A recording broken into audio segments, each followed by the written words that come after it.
Hey everybody, what's going on? It is Monday, July 22nd. How's everybody doing? So we had a little bit of a rebound in the markets today.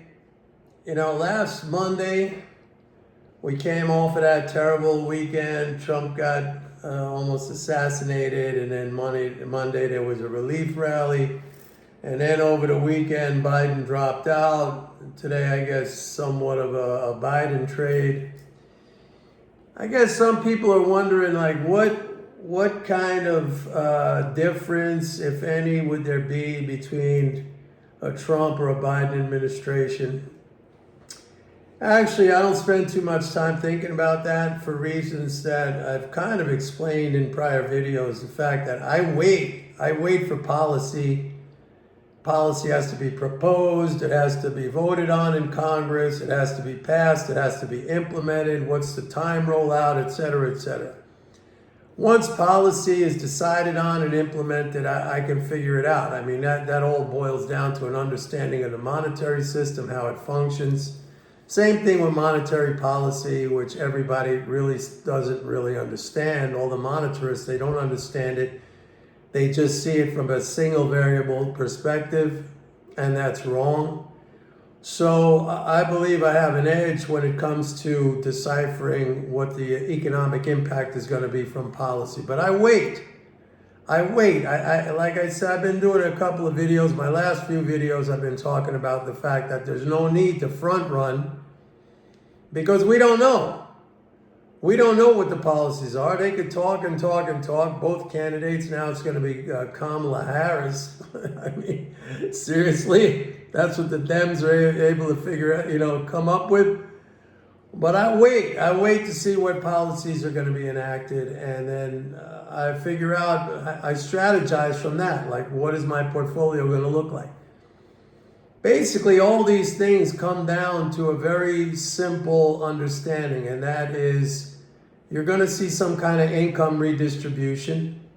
Now, that could be internally within the economy in different sectors, okay? Or it could be income distribution, not really income, but from the government, let's say transfers from the government to the non-government sector, or the other way around, from the non-government sector to the government sector. That would be in the case of increased taxes, which are not recycled back as spending. But again, I just wait. I wait, and then I know what it is. There's one passage in the book, Reminiscences of a Stock Operator. I tell you guys about that book all the time. If you haven't read it, I highly recommend that you go and get the book off of Amazon. It's inexpensive. It's a great read. It's a fun read. It's a little bit different than what I'm going to quote you, but in that book, Jesse Livermore, he was talking about when is it time to act when he's looking at the markets, when he's kind of setting himself up for a trade. And he's, basically talking about the same thing that I'm talking about now, only I'm talking about from a fundamental policy perspective. He's talking about from price action perspective. And he says, he was in this one situation where he had to make money. He blew himself out, and then he found a guy to bankroll him with a small amount, even though he had made this guy a lot of money manipulating the shares of his company. And the guy kind of screwed him in the end. But when Jesse Livermore was broke after blowing himself out, he went to this guy, and the guy said, okay, I'll give you a little bit of money. He gave him a little bit of money, and Livermore was like, for all I did for that guy, for all the millions I made for that guy, he gave me a little bit of money. And then he said, I have to be very, very prudent with this. I have to be right the very first time. And he was watching the market. I forget which stock it was, but he was watching the market trade in a range, and he said, I'm not going to do anything until I see a definitive move outside of that range. I guess this was back in the day when you could do something like that. I don't have a lot of confidence. First of all, I don't really trade technically. If I do, I use it in the way that I used to apply it as a floor trader. Okay, I go against these kind of breakouts and breakdowns, because I know that those are very unsophisticated plays. Anyway, he waited and he waited and he waited until he finally saw the setup that he was looking for, and then he went in big with the full amount. It was a small amount, but he was able to parlay that into a stake, into a decent sized stake, and that gave him his second run. And it's the same thing that I'm saying right now, but I'm saying it from a policy, from a fundamental macroeconomic perspective. I wait and I see what the policies are, and then I'll put together a portfolio or a strategy based on that. I don't try to front run because we don't know right now. It's all talk. This is all campaign talk. I'm going to do this. I'm going to do that. Look, I'll be honest with you. I am for Trump.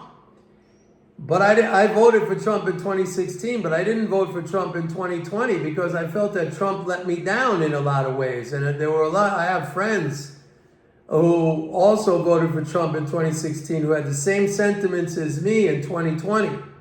And by the way, I didn't vote for Biden. Okay? I didn't vote for Biden, I didn't vote for Trump, but this time around I'm definitely going to be voting for Trump. But Trump has, in the past, he says things and he doesn't always come through on them.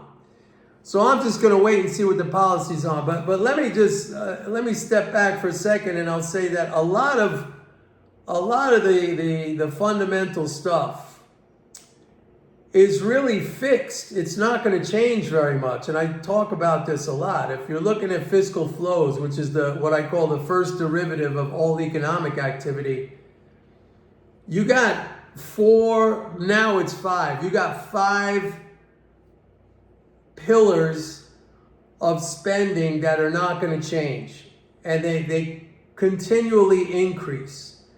And that's Social Security, that's Medicare and Medicaid, that's defense, which is not non-discretionary, that's discretionary, but in the United States, it's treated like a non-discretionary. I mean, if the military needs more, Congress comes up with it. So it's treated almost like an automatic program. And now you have interest. Government is a net payer of interest. You got the Fed holding rates up. And so you have these 5 pillars. And only one of those things is going to change. Do you know what that is? Because you should know, because I've been giving you the answer to this for a long time. That's going to change in September when the Fed cuts interest rates, and now the market's pricing in 3 interest rate cuts for this year. 2 probably for sure. Maybe we'll get a 3rd. You got September for sure. It's pricing in November cut, and it's pricing in a December cut. The November cut is new in terms of market pricing, okay? And we know the Powell Fed just follows whatever the market says. So we could have 3 rate cuts this year. And as I've been explaining, once we get that going, once the rate cuts start, that becomes like a self-sustaining thing for reasons I've explained. I'm not going to go into it again, but it's the same thing on the upside. When he raised rates, he had to raise them and raise them and raise them, and finally, they hit a plateau.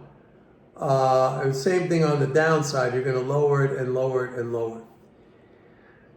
So that's going to be, I gave you 5 pillars, 5 things that are kind of like non-discretionary. They're not kind of like, they are non-discretionary spending items, which are the major, those are the major flows. Okay? And they're not going away. But one of them is going to slow down, and that's interest. So we could have a very interesting scenario that develops after September, and slowly at first, okay? But then as more cuts occur, that deceleration is going to pick up speed, okay? I gave the analogy in the past of you've heard of governors on cars, okay? When a car has a governor, the engine can only run at a certain speed. Then the governor kicks in, it keeps the car from accelerating. This is like the same kind of thing in a sense that, the economy was expanding. As it expands, the way the system is structured, as the economy grows, it starts to tax drain starts to increase because, earnings increase, wages increase, profits increase. So it starts to throw off more and more nominally to the government. That acts like a brake. That's like a brake on a car, like the governor on the car. It slows the economy down. So we see, and as a matter of fact, we're going to get second quarter economic growth on Thursday. And I said it's going to be 1.6 at best, probably a little bit lower. I've been saying that since April 26th, which was my birthday, by the way, when the Atlanta Fed came out with its 4.2% forecast. I said that was totally ridiculous. And they've revised that 23 times since then. I mean, I'm stuck basically with my same forecast because, I'll repeat it again, fiscal flows are the first derivative of all economic activity. They don't look at that. They don't look at that. They look at economic data, that's 30 days old or a quarter old or a year old or whatever. That is very, very ineffective, and it's the reason why they have to revise their forecast so often. So anyway, look, bottom line is this. We still have very strong leading flows. Okay, they're up 100 billion over last year. I think we need to see the Fed start to cut rates, and that's when we're going to start seeing a major pullback. That's right, I said it. I said a major pullback in economic growth, a major slowdown in economic growth, and a major pullback in the market. And when that self-sustaining cycle kicks in, it's just going to keep everything under pressure. Nobody's telling you this. Remember, the last few videos I made, I said we're going to come back and we're going to revisit this, just like we came back and we revisited other things that I said way in advance. Okay, when I talked about how rate hikes are going to be bullish, which they were. When I talked about how the Fed reducing the size of its balance sheet was going to be bullish, which it was. Everybody said, oh, that's going to be terrible. That's going to create a crash. It's going to create a major depression. None of that stuff happened. All right. And this all comes from the understanding of MMT and being able to apply that. We take that knowledge, we take that information, and we apply that in how we strategize as investors. Very simple. If you want to gain the knowledge, if you want to have the understanding, if you want the information, and if you want to use that, and if you want to apply that, then you've come to the right place. You're halfway there. You got to sign up for my report, MMT Trader. Remember, I'm the only one who does this kind of stuff. There's plenty of MMT academics out there. They made a movie recently about MMT called Finding the Money. I don't think hardly anybody saw that. I give these academics a lot of credit. They hold conferences and they're talking about it and they write papers and stuff. But I'm here to apply it, to bring it to a useful purpose. You guys want to make money. You want to build wealth. You want to you want to understand the economy because you're running your own business, something like that. I'm here to help you do that. By the way, I went to the range today, the gun range. I'm down here in Florida. I recently purchased a firearm. I like shooting. I went to the gun range. I've been going the last few weeks. It's a lot of fun. I joined up here at the range where I live. Florida's free, man, and it's a lot of fun. I think my aim, my progress is getting better on that. Did a little sparring today. I spoke about that the little gym I have here, the little boxing gym I have here where I live, we do sparring every day, which is great. So keep yourself sharp in other areas too, folks. It's not just about investing. You want to stay sharp up here. You want to learn. You want to understand. Stay physically fit. Stay strong. All right? Very important. Stay strong. Do new things. Do things that you're not familiar with. Do things that you're not comfortable doing. Get out of your comfort zone. All right? Push the envelope a little bit. Learn something new. Apply something. And when things don't go right, which they're not always going to go right, train yourself to look at that in a different way, from a different perspective. That is a learning opportunity. It's an opportunity to grow emotionally, mentally, okay? Hardship is good. You know, it's not always going to be butterflies and rainbows, that everything's going to be fantastic and smooth and every day is up and it's just this linear growth that goes like that. That's just, the universe doesn't operate like that. Life doesn't operate like that. It's all about framing it properly in your head. There's no bad situation. Actually, I've been reading the book from Marcus Aurelius, Meditations. A lot of people have spoken about that book. Many people. It's quoted all over the place. Marcus Aurelius, a famous Stoic, a Roman emperor. The book is very well known. Probably a lot of you read that book.